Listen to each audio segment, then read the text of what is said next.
So in our last video, we talked about data types. This time we are going to be talking about constraints, right? So let's get into it. Uh, so what do you mean by a constraint? What is a constraint? Constraint is nothing but simply limiting factor, right? Here, limiting factor, right? You're constraining something. So for example, I can say that a certain thing can be of integer type, but it can only be between 5 and 10. Can only be between 5 or 10, right? This is a constraint, right? I'm constricting my variable. For example, in this one, or this example, we are constricting x between 5 and 10, right? So we are limiting it between 5 and 10. So simply said, that is what a constraint does, right? So let's see what are the different types of constraints we have. So we won't be mentioning all of them at once. We will definitely be going into all of them, but we would be mentioning them when we go into them, alright? So the first one that we have to talk about is not null. Simply said, you can replace the constraint here with not null and that would work, right? And what does not null do? Not null makes sure that this attribute does not contain any null values. So for example, I had a table, right? And I had, let's say, an attribute Aadhaar ID, Aadhaar number, right? I had Aadhaar number as one of my attributes and I said this cannot be null. That means if somebody wants to add his or her data inside of this table, he must have an Aadhaar number. If he does not, his information cannot be stored in this table. Alright. So the information that you're storing in that particular attribute cannot be null, is what not null basically means. Alright, so moving on, our second constraint, that is unique. As the word suggests, unique would make sure that our attribute is unique. So again, let's take the example of our Aadhaar number. We have a table with an attribute Aadhaar number, right? And we said that this must be unique, right? We said this must be unique. That means that no two people can have same Aadhaar number. This does not necessarily mean two people, it means two rows, right? You can say that I'm storing the same person's data twice and that's why they have same Aadhaar number, but unique would disallow it, right? It says in this attribute there are only unique values, no duplicates are present. Alright, that is what our unique does. Okay, so next we'll be talking about default. So again, as the name suggests, SQL is very English like.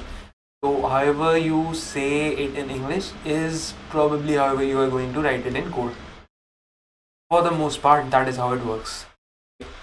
So we are saying default and we're giving it a value. So for example, I can say I have an attribute, let's say age, right? Let's say age. In a table there is an attribute age and I said default 15. What that means is somebody tries to not give his age, we are simply going to assume that his age is going to be 15, right? So we are going to assume default value. What would have happened without the default? What would have happened without the default? We would have replaced that with null, right? So for example, I am trying to enter, let's say NA is name and I am trying to enter my information without age, right? And I also have a phone number. So without my default constraint, it would simply have a null here, right? But because I have a default constraint on it, what it would do is replace this null with 15, right? By default, it's going to assume a value. That is what our default keyword does. Moving on to our last keyword for the day, last constraint for the day, that is check. Check would create a check for you, right? So we can check if a certain condition is true. So what I'm trying to say is we can check if a condition is true on this attribute. All right, so I can say let's give our attribute a name. Let's say it is age, right? So let's say our table is called tab1 and our attribute is called, let's call it art1. Let's also assume the data type int, and we are saying how will we apply our check constraint on this. So we are simply going to say create table tab1 art1 int, and then we'll say check art1 condition on art1, right? So we can say something like art1 greater than 5 and art1 art1 less than 10. So that would be the same thing as our example, right? We are restricting art1 between 5 and 10, right? So it cannot assume 5, it cannot assume 10, it can only assume values in between them, right? Greater than 5 and less than 10, right? So this is one type of restraint, right? You can have other types of restraint. You can say art1 must be equal to 7, something like that. That is another constraint, right? You can put even a different type of constraint. You can say art1 in a certain set of values. You can also say that, right?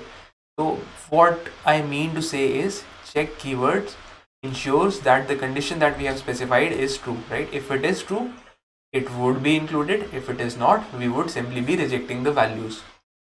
So let's take an example. We already have an example. Let's elaborate a bit on that. All right, so we said we should change the pen. So we said that there is a table and the table name is what? tab1. It has an attribute art1, and let's assume there are some other attributes. We don't care about those. And we said check, let's assume some things, right? Let's assume this condition. And we are saying check attribute art1 greater than 5 and art1 less than 10. So what would happen is when somebody tries to insert some information into it, it is going to check for the constraint. So let's say I try to insert 7, right? Attribute 1 and some information in other columns. So it is going to check, is 7 greater than 5? True. Is 7 less than 10? True. So true and true, true. So it would allow it, right? What about if I try to insert 11 inside it? So it's going to check, is 11 greater than 5? True. Is 11 less than 10? False. So true and false is false. So this value cannot be inserted and we would get an error. Alright. I hope the constraints are clear with this. So let's move on to the next bit, which is our create domain. So we use check to create a condition. Right? We can also create a domain. So what is a domain, right? Let's talk about what a domain is. So what is a domain? In maths, it is the range of values, right? Range of values that can be assumed. That is the same here as well, right? So our domain is the range of values that can be assigned, right? So what I'm trying to say is I have a table. Again, it has some attribute. Let's call it art1 from our previous example. We have some other attributes as well that we don't care about. Alright. What a domain is, for example, if I talk about what is the domain of art1, the domain of art1 would be the values that can be inserted here, right? The values that this attribute can hold. It does not necessarily mean that it does hold those values, that it can hold those values. Alright, this is very important. It can hold but doesn't necessarily hold them. For example, in our initial conditions, we only said that art1 is what? Int type. This means my art1 can contain any value. Only constraint is that it is an integer.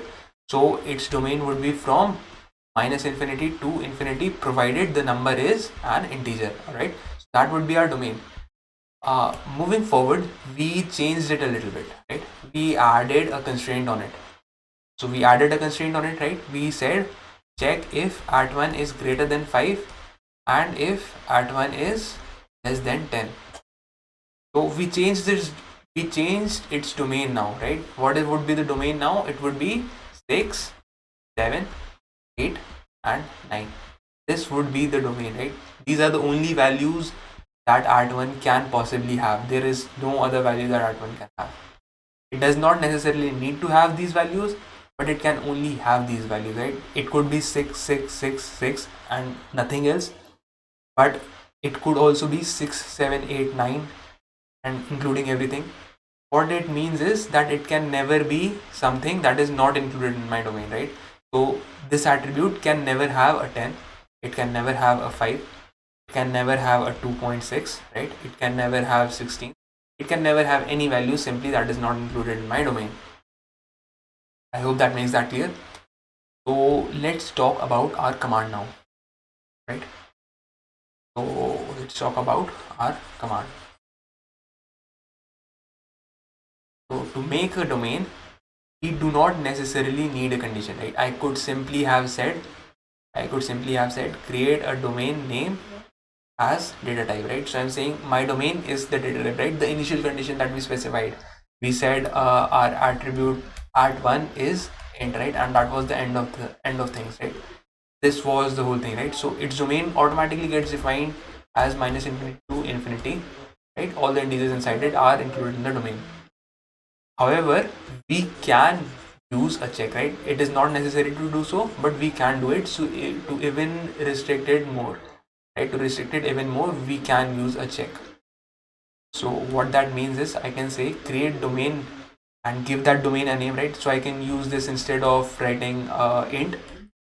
Instead of writing int, I can give it a name. So let's say I do create domain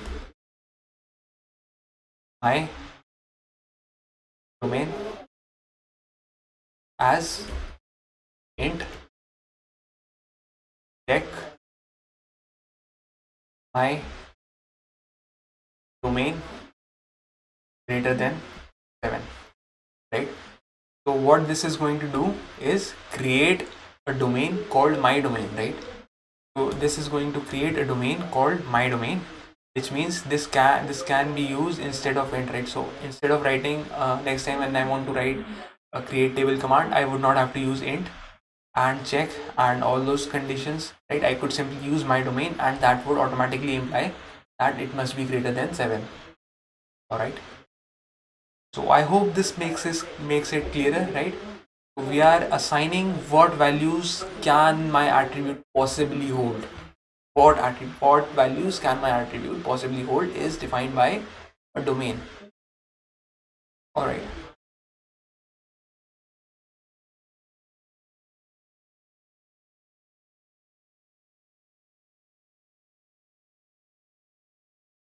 So when we talk about this condition, it doesn't necessarily need to be something like greater than 5 or less than 5, right? I can also say not null, check not null, or I can say check unique, right? I can say any constraint, right? I can say check any conditional, right? Check any conditional, and if it is true, we are going to allow that value. If it is not true, we are not going to allow that value. Now we'll meet in the next section.